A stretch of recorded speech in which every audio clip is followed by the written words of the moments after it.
பேராசை பெரும் நஷ்டம் என்பர். இதற்கு சரியான உதாரணம் போலி பைனான்ஸ் நிறுவனங்களில் முதலீடு செய்து ஏமாந்தவர்கள். சென்னை தீநகர் பகுதியில் இயங்கி வந்த பாரதி ஜெம்ஸ் என்ற தனியார் நிதி நிறுவனம் 1996ஆம் ஆண்டு தங்களிடம் முதலீடு செய்தவர்களின் தொகையை திருப்பி தராமல் ஏமாற்றிவிட்டது. இந்த வழக்கு 13 ஆண்டுகளுக்கு பின் தற்போது முடிவுக்கு வந்துள்ளது.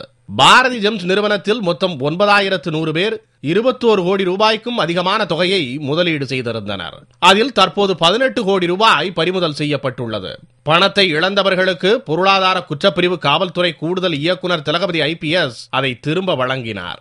அப்போது பேசிய அவர், பொதுமக்கள் தங்களின் சேமிப்பு தொகையை அதிக வட்டிக்காக போலி தனியார் நிறுவனங்களில் செலுத்தி ஏமாறுவதை விட அரசு நிறுவனங்கள் அல்லது அஞ்சல் வழியில் சேமிக்கலாம் என்று புத்திமதி கூறினார். வங்கியில் தரப்படும் வட்டி விகிதத்தை காட்டிலும் அதிகப்படியான வட்டி தொகையை தருகிறோம் என்று யாராவது சொன்னால், அல்லது உங்களுக்கு ஒரு பெருந்தொகை பரிசு விழுந்திருக்கிறது என்று சொன்னால், அதை தயவு செய்து யாரும் நம்ப வேண்டாம். முதலுக்கே மோசம் என்பார்களே, அதை போல நிலைமை ஆகிவிடுகிறது. பணம் மீண்டும் தங்களுக்கு கிடைத்துள்ளது மிகுந்த மகிழ்ச்சி அளிப்பதாகவும், தங்களைப் போல் இனிமேல் பொதுமக்கள் யாரும் ஏமாற வேண்டாம் என்று பாதிக்கப்பட்டவர்கள் தெரிவித்தனர்.